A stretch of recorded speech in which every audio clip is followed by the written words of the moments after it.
दोस्तों रोहित और अमन मेरे दो दोस्त थे, लेकिन दोनों की जिंदगियों में जमीन आसमान का फर्क था। रोहित अभी अभी 2 साल पहले ही एक टॉप बिजनेस स्कूल से ग्रेजुएट होकर आया था और एक इन्वेस्टमेंट बैंकर की नौकरी कर रहा था। वो कहता है, वाह, मुझे घर देर से आना पसंद नहीं, लेकिन अगर मैं हर हफ्ते 80 घंटा काम करूं और यही लगातार अगले 15 साल तक काम करता रहूं तो मैं एक दिन मैनेजिंग डायरेक्टर बन जाऊंगा और फिर 3 से 10 मिलियन डॉलर हर साल कमाऊंगा। वाह। मैंने पूछा, भाई तू इतने पैसे का करेगा क्या? मैं इनमें से कुछ बॉन्ड्स में इन्वेस्ट कर दूंगा ताकि ये हर साल मुझे $80,000 का इंटरेस्ट दे और मैं आराम से रिटायर हो सकूं। उसके बाद मैं अपनी बीवी के साथ दुनिया घूमने निकल जाऊंगा। वाह। दूसरी ओर अमन के तरीके रंगीन थे। वो अपने करियर के शुरुआत में दिन के 14 घंटे काम करके साल के $40,000 कमाता था, लेकिन फिर धीरे धीरे कुछ स्ट्रेटेजीज को फॉलो करके वो हफ्ते में बस 4 घंटे काम करके महीने के $40,000 कमाने लग गया। फिर वो आराम से घूमता, ट्रैवल करता, जब चाहता ब्रेक लेता, लेकिन उसके पैसे छापने की मशीन चलती रहती। अब आप बताओ कि किस तरह की जिंदगी जीना चाहते हो आप, रोहित की या अमन की? अमन अमन अमन।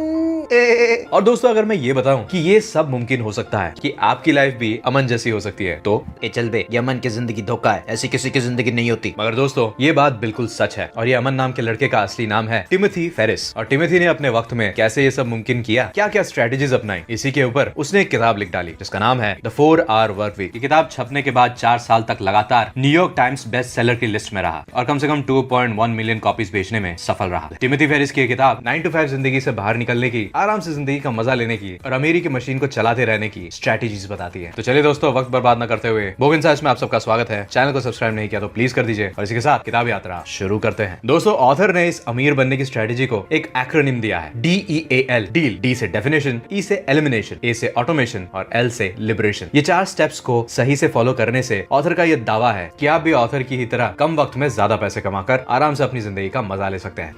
तो चलिए दोस्तों एक एक करके इसको समझते हैं। D definition. दोस्तों ऑथर कहते हैं अगर आपको आज के जमाने में सक्सेसफुल बनना है, अमीर बनना है, तो आपको नीचे के इन 2 कॉन्सेप्ट्स को अच्छे से समझना होगा। पहला रिलेटिव इनकम और दूसरा यूस्ट्रेस। Relative income. दोस्तों 2 दोस्त थे, जॉन और विवेक। जॉन अपने जॉब में एक हफ्ते में 80 घंटे काम करता था और साल के 40 लाख कमाता था। विवेक अपने काम में एक हफ्ते में 10 घंटे काम करता था और एक साल में 20 लाख कमाता था। तो दोस्तों ये बताइए दोनों में ज्यादा अमीर कौन हुआ, जॉन या विवेक? कोई भी ये बोलेगा कि जॉन ज्यादा अमीर था क्योंकि वो साल के 40 लाख कमाता था, विवेक से दुगना। यही है एब्सोल्यूट इनकम जिसे पूरी दुनिया देखती है। लेकिन दोस्तों ऑथर कहते हैं कि अमीर बनने के लिए एब्सोल्यूट इनकम से ज्यादा जरूरी होता है रिलेटिव इनकम को समझना। और रिलेटिव इनकम होता क्या है? रिलेटिव इनकम सीधी भाषा में ये बताता है कि आप एक घंटे में कितना पैसा कमाते हो। चलिए देखते हैं इस हिसाब से जॉन और विवेक के बीच ज्यादा अमीर कौन है। जॉन एक हफ्ते में 80 घंटे काम करता है, एक साल में 40 लाख कमाता है। एक साल में 52 वर्किंग वीक्स होते हैं, यानी कि 4160 आवर्स वो काम करता है और 4160 आवर्स काम करके वो 40 लाख कमाता है, यानी कि एक घंटे में वो 40 लाख डिवाइडेड बाय 4160 962 रुपीज कमाता है। वहीं दूसरी ओर विवेक का देखा जाए तो वो एक हफ्ते में 10 घंटे काम करता है, एक साल में 52 वर्किंग वीक्स होते हैं तो 520 घंटे काम करता है। 520 घंटे काम करके वो 20 लाख कमाता है, यानी कि एक घंटे का 20 लाख डिवाइडेड बाय 520 3846 रुपए कमाता है। तो जॉन एक घंटे का 962 कमाता है और विवेक एक घंटे का 3846 कमाता है। हो गया ना पलड़ा उल्टा। रिलेटिव इनकम में देखा जाए तो विवेक जॉन से कहीं ज्यादा कमाता है, लेकिन इसको जानने का फायदा क्या है? एंड में पैसे तो जॉन को ही ज्यादा मिलते हैं। मैं बताता हूँ दोस्तों फायदा क्या है। 2 और दोस्तों की बात करते हैं, अभिषेक और सलमान। दोनों का रिलेटिव इनकम बराबर है, यानी दोनों काम करके एक घंटे का 1600 रुपए कमाते हैं। फर्क बस इतना है कि अभिषेक को रिलेटिव इनकम का कॉन्सेप्ट पता है और सलमान को नहीं पता। तो सलमान जब बाहर सब्जी खरीदने जाता है तो 2 घंटे तक वहाँ घूमता रहता है, भाव नापतोल करता रहता है ताकि 60 की चीज 50 में मिल जाए। ऐसा करके वो 2 घंटे में 200 रुपए बचा लेता है। वहीं दूसरी ओर अभिषेक घर बैठे अपने ऐप से सब्जी ऑर्डर करता है। उसके 200 रुपए एक्स्ट्रा खर्च तो होते हैं, मगर उसके 2 घंटे बच जाते हैं। अब वो इन 2 घंटों में एक फ्रीलांसिंग साइट में जाता है और अपने काम से रिलेटेड प्रोजेक्ट ढूंढ जो उसे 5 घंटे के 8000 रुपए देते हैं, यानी कि एक घंटे के 1600 रुपए। तो अगर ओवरऑल कैलकुलेट करें तो सलमान ने 2 घंटे घूमकर 200 रुपए बचाए, यानी कि एक घंटे में 100 रुपए बचाए, जबकि अभिषेक ने उसी एक घंटे में 1600 रुपए कमाए और 100 रुपए गवाए, यानी कि 1600 माइनस 100 1500 रुपए कमाए।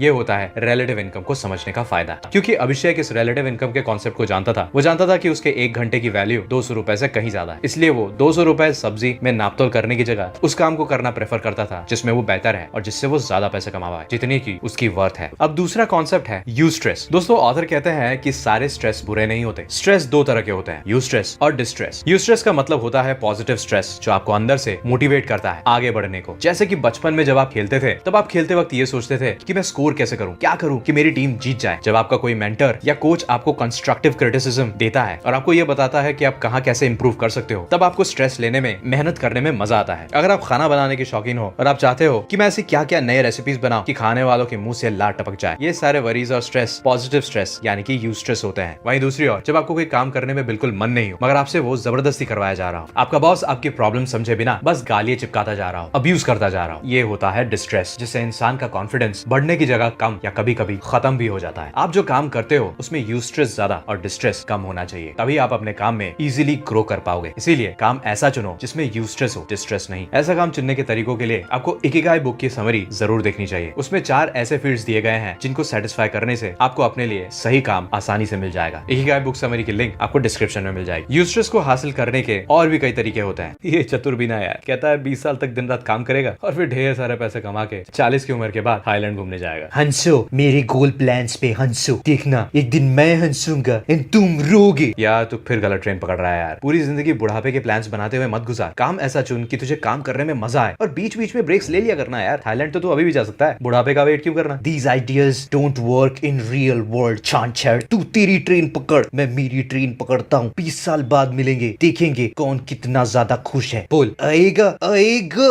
आएगा।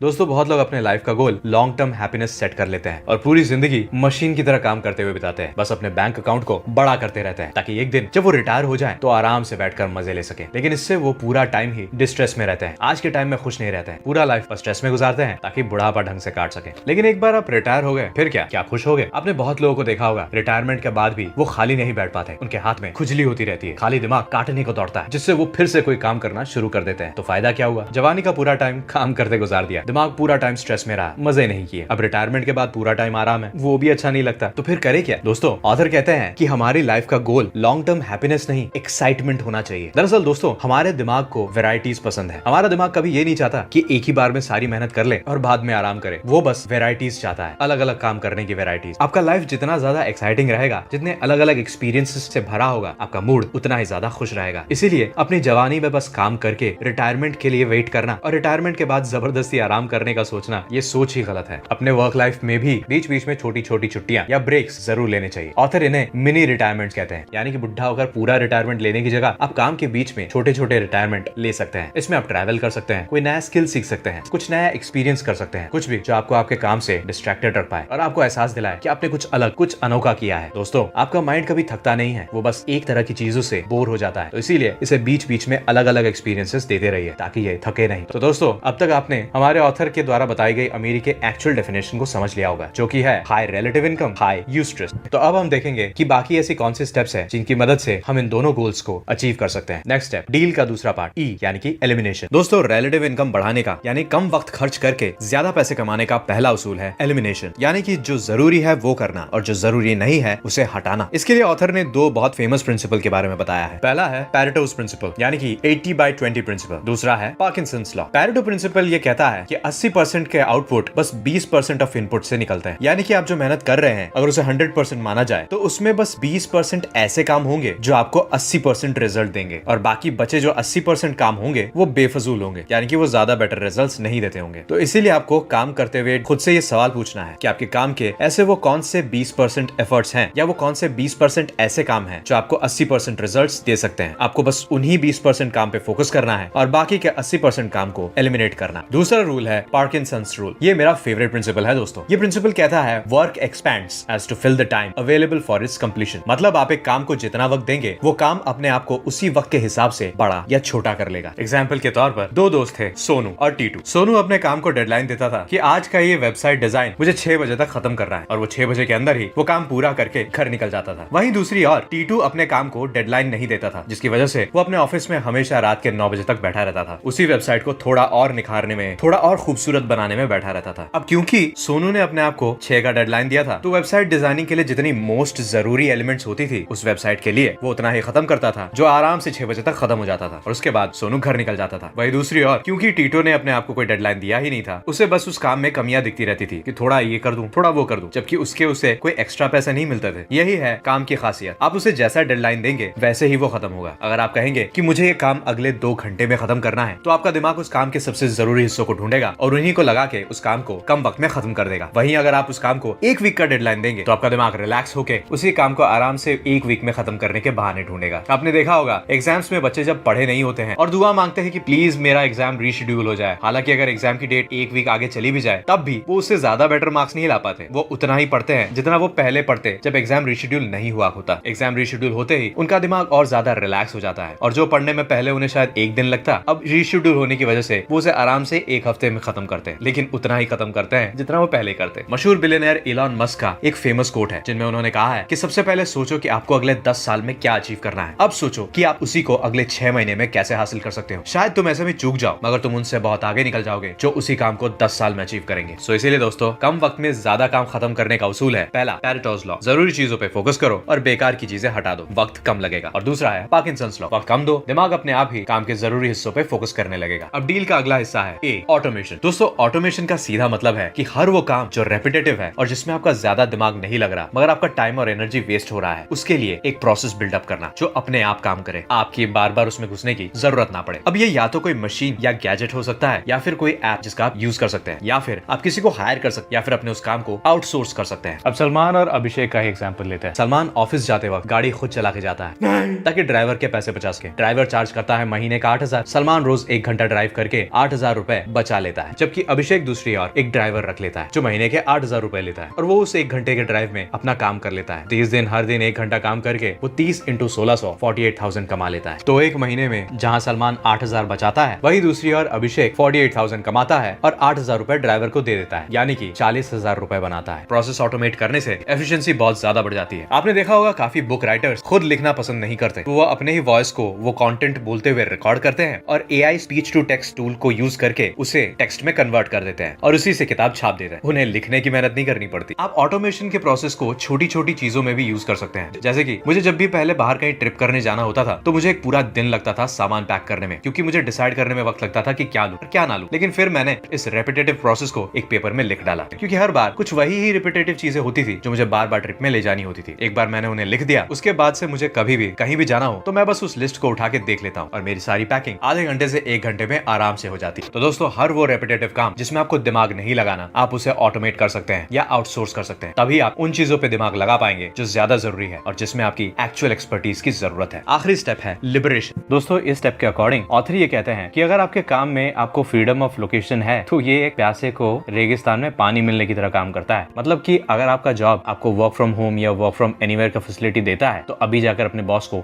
एक पप्पी दीजिए, क्योंकि कसम से आप बहुत लकी हो। क्यों, अभी बताता हूँ। सोनू का एग्जाम्पल लेते हैं। सोनू रोज शाम 6 बजे काम खत्म करके घर निकलने की फिराक में होता है, मगर जैसे ही वो निकलने वाला होता ही है, सामने से उसका मैनेजर चिल्लाता है, किधर बेटे, इतनी जल्दी किधर? सर वो हो गया सर, वो वेबसाइट डिजाइन कर दिया। तो बेटा मेरे पास 15 वेबसाइट के टारगेट पड़े हुए हैं, रुक अभी तुझे 5 और देता हूँ, आजा आजा बैठ बैठ बैठ। घर निकलने चले महाराज। लेकिन अगर सोनू घर से काम कर रहा होता तो शायद ये प्रॉब्लम उसको नहीं होती। दूसरा नुकसान है कम्यूटेशन के वक्त आने जाने का, ट्रैफिक में फंसने का और कम्यूटेशन में हुए थकान का, जिसकी वजह से घर पहुंचने के बाद कुछ और करने की ताकत रहती ही नहीं। ये नुकसान भी वर्क फ्रॉम होम या वर्क फ्रॉम एनीवेयर से अवॉइड किया जा सकता है। ऐसा करने के 2 सोल्यूशन है। पहला, या तो ऐसे एक जॉब को चुनना जिसमें आपको वर्क फ्रॉम होम अलाउड हो, या फिर दूसरा, अपने बॉस को कन्विंस करना कि वो आपको वर्क फ्रॉम होम दे दे। लेकिन हाँ, अगर ये आपकी कंपनी के पॉलिसी में ही नहीं है या आपका बॉस आपके पूछने के बावजूद आपको वर्क फ्रॉम होम देने के लिए मानता नहीं, तो उसके सामने गदर का सनी देओल ना बन जाइए। ओए, तुझे क्या लगा अगर तू परमिशन नहीं देगा तो सनी वर्क फ्रॉम होम नहीं करेगा? मुझे मेरे घर से काम करने से दुनिया की कोई ताकत, कोई सरहद नहीं रोक सकते। तो इसलिए दोस्तों, ऐसे वक्त में अगर वर्क फ्रॉम होम अलाउड ही नहीं है आपके जॉब में तो एटलीस्ट घर ऑफिस के पास लेने की कोशिश करना, ताकि जाने आने का टाइम और एनर्जी बच सके। ऑफिस के पास का घर महंगा पड़ेगा, रेंट क्या तेरा बाप देगा? जानता हूँ भाई, ऑफिस के पास वाले एरियाज में रेंट कहीं ज्यादा होते हैं, बट अभी तो रिलेटिव इनकम का कॉन्सेप्ट समझाया। जितना पैसा आप ट्रैवल से बचाओगे, उस ट्रैवल के टाइम को ठीक से यूटिलाइज करोगे तो उससे 10 गुना ज्यादा कमा लोगे। तो चलिए दोस्तों, आज के लिए बस इतना ही। उम्मीद है आपको आज की वीडियो पसंद आई होगी और किसी दिन आप भी मुझे बीच साइड पे आराम से लेटे हुए पैसे गिनते हुए मिलोगे और आपके मुंह से बस यही निकल रहा होगा, पैसे क्या चीज है, हाथ की मैल है। दोस्तों, अगर आपको ये किताब खरीदना है तो लिंक आपको डिस्क्रिप्शन में मिल जाएगा। वीडियो पसंद आया तो लाइक शेयर कमेंट करें, चैनल में नया है तो प्लीज सब्सक्राइब करें। मिलते हैं अगले वीडियो में, तब तक के लिए पढ़ते रहिए, आगे बढ़ते रहिए। जय हिंद।